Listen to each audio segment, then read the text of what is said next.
Good morning, students. I am Anju from Motilal Nehru Public School. Today we will discuss about chapter first of biology according to NCERT, life processes. Okay, तो life processes में हम सबसे पहले पढ़ेंगे living things. तो living processes में हम सबसे पहले पढ़ेंगे लिविंग थिंग्स. कोई भी चीज लिविंग होती है तो उसमें क्या होता है, कॉम्प्लेक्स ऑर्गेनाइजेशन ऑफ मॉलिक्यूल्स की बनी होती है, made up of cells which perform certain life processes जैसे growth, metabolism and reproduction etcetera. Viruses, जो वायरस होते हैं, these are connecting link between living and non living. Okay, now life process क्या होते हैं? बेसिक फंक्शंस जो हर living organism perform करता है to maintain their life on this earth are called life processes.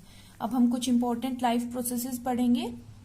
First is nutrition. Nutrition होता है process by which organism obtain and utilize food nutrients and mainly carbon based molecules. Plants में जैसे photosynthesis, through photosynthesis plant obtain nutrition and animal nutrition में हम पढ़ेंगे involves in taking of food inside the body and then its digestion. Respiration जो process होता है इसमें energy release होती है from the food absorb by the body. उस फूड का ब्रेकडाउन होता है, न्यूट्रिएंट्स का ब्रेकडाउन होता है through oxidation and energy is released. Transpiration की जो प्रोसेस होती है इसमें सब्सटेंस का ट्रांसपोर्टेशन की प्रोसेस में सब्सटेंस का ट्रांसपोर्ट होता है जो कि बॉडी के किसी एक पार्ट में बनते हैं तो दूसरे पार्ट में, बॉडी के दूसरे पार्ट में उसका ट्रांसपोर्ट होता है. Okay, excretion is the removal of excess और toxic wastage from the body. Now अब हम ब्रीफ में डिस्कस करेंगे about nutrition.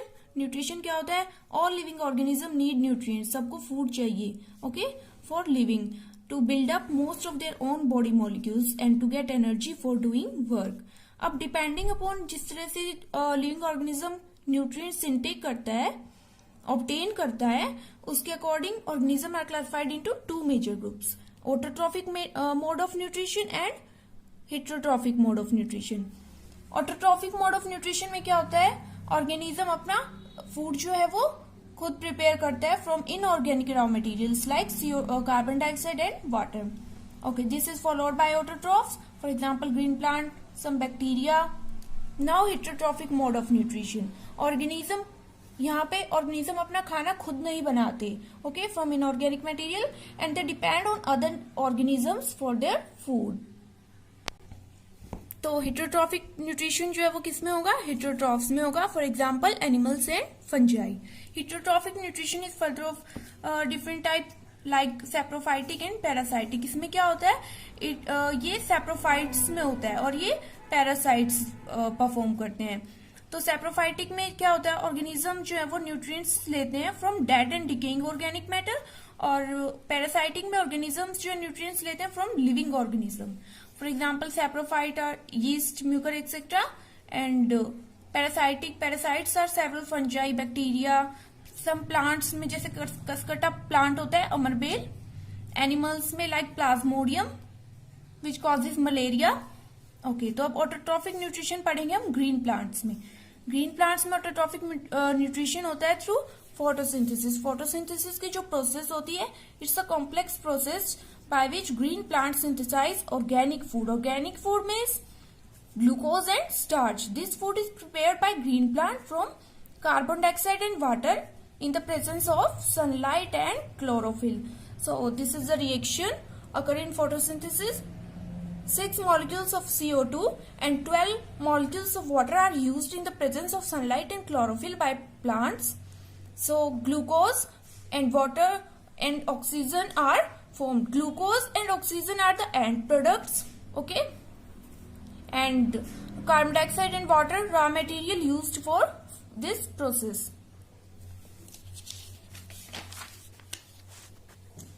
Okay, carbohydrates are utilized for providing energy to the plant. अब जो कार्बोहाइड्रेट्स बनते हैं वो एनर्जी के लिए providing energy to the plant utilize हो जाते हैं. रिमेनिंग कार्बोहाइड्रेट्स जो कि इमीडिएटली एट ए टाइम नहीं यूज होते, वो in the form of starch stored हो जाते हैं प्लांट्स में, लीव्स में. And these starch serve as internal energy reserve. और हमारे अंदर क्या होता है? एनिमल्स में क्या होता है? Glycogen serve as internal energy reserve जब जरूरत होती है तो ये यूज्ड अप हो जाता है. Okay, now there are events which occur in photosynthesis process. सबसे पहले एब्जॉर्प्शन. एब्जॉर्प्शन, लाइट एनर्जी को एब्जॉर्ब करते हैं chlorophyll. Chlorophyll is a green pigment present in the leaves of green plants. सबसे पहले लाइट एनर्जी को एब्जॉर्ब करेंगे, उसके बाद इस लाइट एनर्जी को वो कन्वर्ट करेगा केमिकल एनर्जी में, और जो वाटर मॉलिक्यूल्स हैं वो स्प्लिट हो जाएंगे हाइड्रोजन और ऑक्सीजन में. इसके बाद क्या होगा, जो कार्बन डाइऑक्साइड है, कार्बन डाइऑक्साइड के मॉलिक्यूल रिड्यूस हो जाएंगे to form carbohydrates. These step may or may not take place once after. ये एक के बाद एक सीरीज में नहीं भी होते हैं. फॉर एग्जाम्पल डेजर्ट प्लांट में क्या होता है, they take up carbon dioxide at night and prepare an intermediate compound. और फिर ये इंटरमीडिएट कंपाउंड जो है ये act upon it acted upon by the energy absorb during day by chlorophyll. Okay, तो फोटोसिंथेसिस कहाँ होता है प्लांट में, लीव्स में होता है mainly, occur in the leaves. यहाँ पे major photosynthetic leaves are the major photosynthetic organs of plant. इनका लार्ज सरफेस एरिया होता है, वस्कुलर टिश्यू होता है, वाटर सप्लाई होता है एंड अपरेटस होता है गैसियस एक्सचेंज के लिए प्रेजेंट होता है. ओके, ये हम पढ़ेंगे आगे लीव के स्ट्रक्चर में. ओके, तो क्लोरोप्लास्ट क्या होते हैं, ग्रीन कलर्ड ऑर्गेनेले होते हैं जो लीव्स में प्रेजेंट होते हैं. इनके अंदर ग्रीन कलर पिगमेंट होता है chlorophyll, hence this it is a site of photosynthesis. Okay, अब हम क्रॉस सेक्शन ऑफ लीफ देखेंगे. इंटरनली जो लीफ होता है उसके मेन पार्ट्स होते हैं epidermis. Epidermis outer most thick layer होती है लीफ की, अपर एपिडर्मिस होती है और नीचे लोअर एपिडर्मिस होती है. जो अपर होती है इसके अंदर क्लोरोप्लास्ट नहीं होते, क्लोरोप्लास्ट प्रेजेंट होते हैं लोअर एपिडर्मिस में, जो कि जिनके जिनके अंदर स्टोमेटा होता है. स्टोमेटा किस का फंक्शन क्या होता है, it helps in gaseous exchange in plant. तो जो अपर एपिडर्मिस है ये ऊपर है, तो क्या करेगी, प्रोटेक्ट करेगी इंटरनल लीफ टिश्यूज को. ओके, कैसे, वो वाटर का लॉस नहीं होने देगी. ओके, तो ये प्रिवेंट करेगी लीफ टिश्यूज को.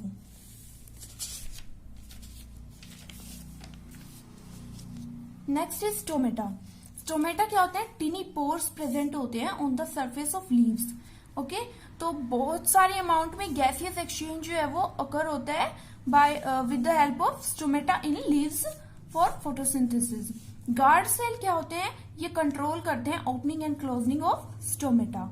ओके, गार्ड सेल स्वेलअप हो जाते हैं जब वाटर एंटर करता है उनमें, और स्टोमेटल पोर है वो ओपन हो जाती है. उसके बाद वो श्रिंक हो जाते हैं जब प्लांट को कार्बन डाइऑक्साइड की नीड नहीं होती, तो स्टोमेटल पोर क्लोज हो जाता है और स्टोमेटा श्रिंक हो जाते हैं. गार्ड सेल्स जो होते हैं, गार्ड सेल्स श्रिंक हो जाते हैं. Okay, this is the cross section of leaf. This is the vaccine cuticle, upper epidermis here, and these are the chloroplast in which chlorophyll is present, and this is air spaces, and these are the guard cell present on lower epidermis. Okay, so these help in opening and closing of stomata को control करेंगी. तो conditions which are necessary for photosynthesis, हमें sunlight चाहिए, chlorophyll चाहिए which is the main green pigment. तो sunlight की intensity है, कैसी क्वालिटी की सनलाइट है, उसका ड्यूरेशन, कितनी टाइमिंग के लिए सनलाइट मिल रही है, ये सब फोटोसिंथेसिस के रेट को अफेक्ट करता है. और क्लोरोफिल ग्रीन कलर पिगमेंट होता है, क्लोरोप्लास्ट में मिलता है, तो वो क्या करता है, इस सोलर एनर्जी को, सनलाइट को ट्रैप करता है, which further used in photosynthesis. Okay, अब हम देखेंगे opening and closing of stomata. This is open stomatal pore and this is close stomatal pore. Here nucleus is present. These are the guard cells. तो क्या होगा, gaseous, mainly stomata का function क्या होता है, गैसियस एक्सचेंज में helpful होता है, ट्रांसपायरेशन, वाटर लॉस होता है यहाँ से थ्रू फोटोसिंथेसिस. और प्लांट्स जो है वो स्टोमेटा जो है वो प्लांट्स में क्लोज रहता है जब उन्हें कार्बन डाइऑक्साइड की नीड नहीं होती, so that also there is no loss of water, water भी कंजर्व हो जाता है.